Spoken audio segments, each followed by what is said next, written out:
Blessings to you, my TJ squad. Thank you for being here on another video. So today we are going to do a quick, crispy beef liver, fried beef liver recipe. So guess what? Follow back on me and go to the kitchen now, and let us do this quick and easy, and of course, delicious. Come, let's jump into the recipe. All right. Thank you guys for always supporting, and I hope that you're all doing good. So here I am going in with my pot here on the stove with some olive oil. So we're going to allow this to heat nicely to the temperature that we want. And here I am going in with some thyme, it's natural seasoning, some cloves, not going to put much there. And here I have my liver, which I seasoned earlier with some paprika, some Badia complete seasoning, some all-purpose seasoning, Maggi seasoning, some garlic, yes.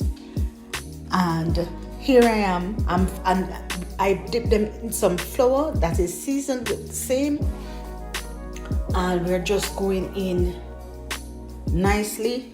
Never mind me and this piece, that I want them to fix how I want them. So I did cut the liver in strips, clean the liver, cut it in strips. Of course, that part of the video was messed up, so I could not add that part, but never mind. So here I am, floured, shake off the excess flour, and just going to fry them nicely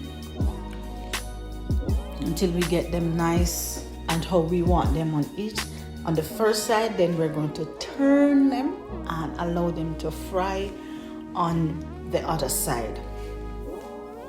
All right, some liver cook better and easier than some, so you can always gauge that. You see the fork went through nicely. All right, and they have a nice color that I like. I'm going to include all that I use and the measurements in the description if you want to try this recipe. Yes. All right. Yay. This smells so good, you know, and I'm already salivating. So here you see me just lift the lid off the frying pot. So I did close the lid a little bit to allow the steam to penetrate through the strips and make sure that they're cooked properly. So don't you forget that when you're doing it, or if you want to deep fry it, then go right ahead. You know, that might be better for some people. But as I always say, when you are preparing your food, you tailor it to suit you. All right, that's the beauty. You can play with it, pull whatever you want. It's yours. All right, and here you have it. I placed them on a plate with some paper towel to drain the excess oil from it. You know how that is. So here you have them, nice and crispy. And I just reused 2 teaspoons of the oil that was in the pot. And here I am going in with some finely diced garlic and just a quarter of a Scotch bonnet pepper, because my old soul is not into pepper like that. So you can always use more. Don't mind me on this spoon right here. So you can use more than that if you want, if you're somebody. So here I'm going in some a little water, 2 tablespoons of water, some lime juice, some balsamic vinegar, yes, and we are going to, and this is some maple syrup. So this was 2 tablespoons of maple syrup, 2 tablespoons of the balsamic vinegar, If you don't like the vinegar like that, you can always cut the recipe to suit you. And here we are going in with 2 tablespoons of ketchup, 2 for the sauce. You know, we went in with 1.5 teaspoon of lime juice for the measurement. All right, so here I am, just a little piece of red onion that I put in. I did not want a lot in this today.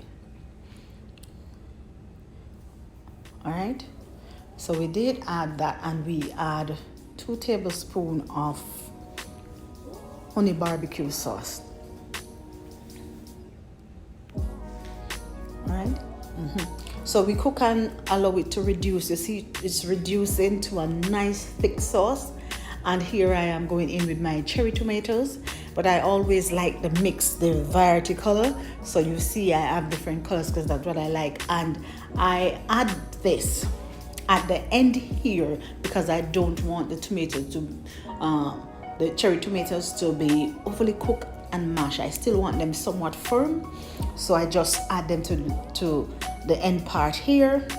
Also with my bell peppers, I add them last too because I like my bell peppers crunchy in whatever I am eating and I'm preparing. So I go in last right here, you know, just to toss it around a little bit, you know, because this is done, but to add them and just toss them around a little bit, not for them to cook down like that, because I want it crunchy.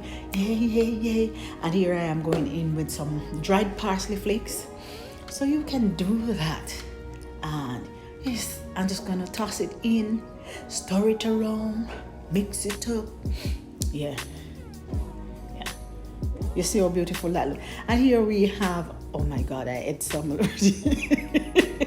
Here I am with some of the liver, the strips that we fried, liver strips that we fried, and we are going to put the sauce that we make on it, and then we are just going to incorporate and mix everything in, make sure that everything is coated nicely, so each piece will get some generous amount of the sauce goodness that we fix here.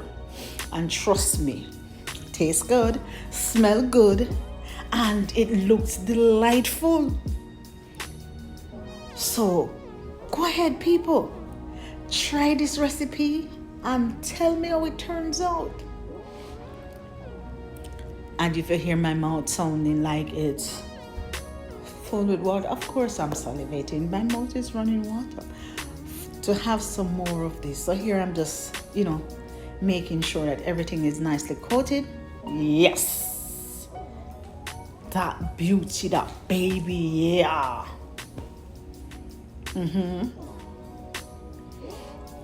Yes, beautiful people. So again, try the recipe and see it here. Look at this delicious, delightful, nice and appealing.